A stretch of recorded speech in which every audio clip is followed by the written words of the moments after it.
అందరికీ నమస్కారం అండి. వైఫ్ ఆఫ్ సూర్య కథకు స్వాగతం. ఈ కథను పూర్తిగా వినిన తర్వాత మీకు నచ్చినట్లయితే ప్లీజ్ సబ్స్క్రైబ్ చేసుకోవలసిందిగా మనస్ఫూర్తిగా కోరుకుంటున్నానండి. ఎందుకంటే మీరు చేసే లైక్స్ మరియు కామెంట్స్ అదేవిధంగా సబ్స్క్రైబ్ వలనే నేను ఇంకా మంచి మంచి కథలను రాయటానికి మోటివేషనల్గా ఉంటుందని నా భావన అండి. మరొక కథలోకి వెళ్దాం. చందు స్కూల్కి చేరిన తరువాత చిన్ను బంటులను నిలుచోమని చెప్పి ప్రిన్సిపల్ సార్ రూంలోకి వెళుతుంది. గుడ్ మార్నింగ్ సార్ అని ప్రిన్సిపల్ సార్ని విష్ చేస్తుంది చందు. అక్కడే ఉన్న దివ్య రాణీలను కూడా విష్ చేస్తుంది. Very good morning Chandrika madam అని చెబుతారు ప్రిన్సిపాల్. దివ్య రాణీలు కూడా పై మెప్పుగా గుడ్ మార్నింగ్ చెబుతారు.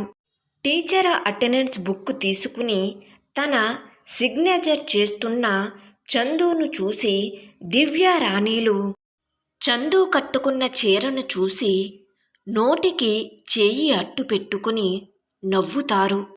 దివ్య రాణీల భర్తలు ఇద్దరూ పెద్ద పెద్ద వ్యాపారాలు చేస్తారు. వాళ్ళు ప్రతిరోజు కట్టుకునే చీర ఖరీదు 2000 రూపాయలకు తక్కువ ఉండవు.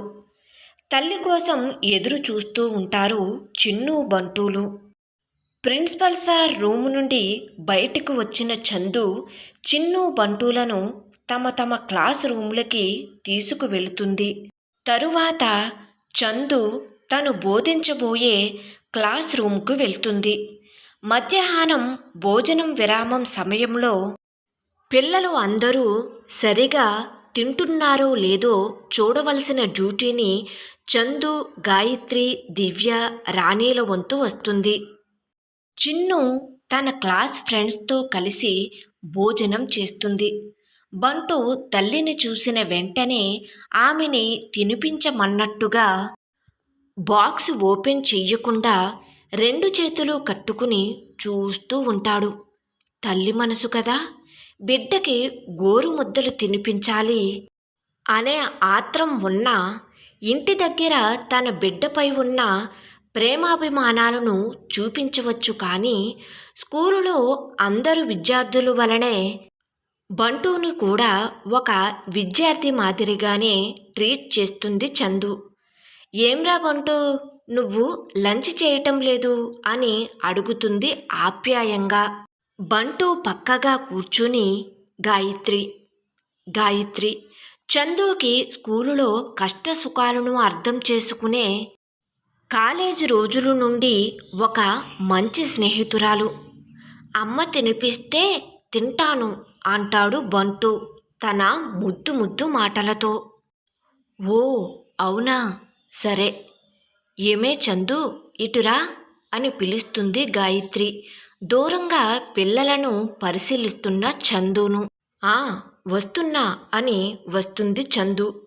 చూడవే చందు, పాపం బంటు నువ్వు తినిపిస్తావని ఎదురు చూస్తున్నాడు. కొంచెం తినిపించవే, నేను నీ సెక్షన్ కూడా పరిశీలిస్తానులే అంటుంది గాయత్రి. వద్దు గాయత్రి, వాడే తింటాడులే. చూడు బంటు, నువ్వు చాలా గుడ్ బాయ్ కదా, చక్కగా మొత్తం రైస్ తినేయాలి అంటూ బుజ్జగిస్తుంది చందు. లేదు, నువ్వు తినిపిస్తేనే నేను తింటాను అంటాడు బంటు మరింత గట్టిగా తన 2 చేతులను కట్టుకుని. పాపం చందు, ఒక్క 2 ముద్దలు తినిపించవే, తరువాత వాడే తింటాడులే అంటూ గాయత్రి నచ్చ చెబుతుంది. గాయత్రి బలవంతం చెయ్యటంతో సరే అని చెప్పి హ్యాండ్స్ వాష్ చేసుకుని బాక్స్ ఓపెన్ చేసి కొంచెం అన్నం కూరతో కలిపి ముద్దగా చేసి బంటు నోటికి అందిస్తూ ఉండగా దివ్య రాణీలు అక్కడకు వచ్చి, ఇంటి దగ్గర ఉండాలి చందు నీ ప్రేమ, ఇక్కడ నువ్వు ఒక టీచర్ అనే విషయాన్ని మరిచినట్టు ఉన్నావు. ఇక్కడ ఉన్న అందరి విద్యార్థులు సమానమే. నీ కొడుకును ఇలా స్పెషల్గా ట్రీట్ చేయకూడదు అని దెప్పు పొడుపుగా అనటంతో బంటు నోటికి అందిస్తున్న అన్నం ముద్దను బాక్సులో వేసి వెళ్ళి చేతులను వాష్ చేసుకుంటుంది చందు. బంటు ఇక ఏడుపు మొదలు పెడతాడు. బంటు అలా అన్నం తినకుండా ఏడుస్తూ ఉంటే తల్లి ప్రేగు విలవిలలాడిపోతుంది. అక్కడే ఉన్న ఆయా బంటుని చేరతీసి నెమ్మదిగా నచ్చచెప్పి అన్నం తినిపిస్తుంది. గాయత్రి, చందులు కూడా భోజనం చెయ్యటానికి వెళ్తారు. చందు, తొందరగా ఓపెన్ చెయ్యవే, ఆకలి వేస్తుంది అంటుంది గాయత్రి. చందు తన బాక్సును ఓపెన్ చేస్తుంది. అందులో పిల్లలు ఇద్దరికీ వెయ్యగా మిగిలిన కొంచెం కూర ఉంటుంది.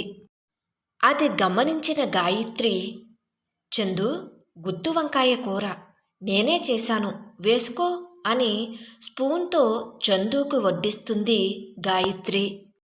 మొహమాటంతో తినటానికి సంకోచిస్తుంది చందు. ఏంటే అలా చూస్తున్నావు? నా వంటని భయపడుతున్నావా?